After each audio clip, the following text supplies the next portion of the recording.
All right, so we have a physics rolling motion problem.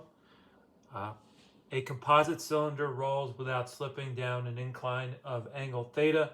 Its moment of inertia is I equals 3/4 mr squared. Take the positive direction down the incline. So for part A, we want to determine the translational acceleration. For part B, determine the friction force. For part C, determine the angular acceleration. For part D, compute the speed after descending a height h. Part E, compare with free fall. So this video will be for part A. So for part A, determine the translational acceleration. So the forces parallel to the incline are mg sine theta, directed down the incline, and the static friction, lowercase f, directed up the incline. The translational equation is mg sine theta minus f equals ma.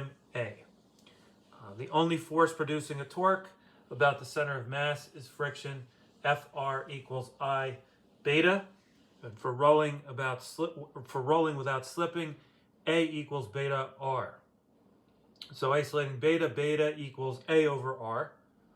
Therefore, Fr equals I times A over R. So isolating F equals IA over R squared. Substituting I equals 3/4 mr squared, F equals 3/4 mr squared over R squared times A. That equals 3/4 ma. We could go ahead and substitute into the translation. The translational equation, and mg sine theta minus 3/4 ma is going to equal ma. So mg sine theta is going to equal 7/4 ma. And isolating A equals 4/7 g sine theta, and the acceleration is directed down the incline.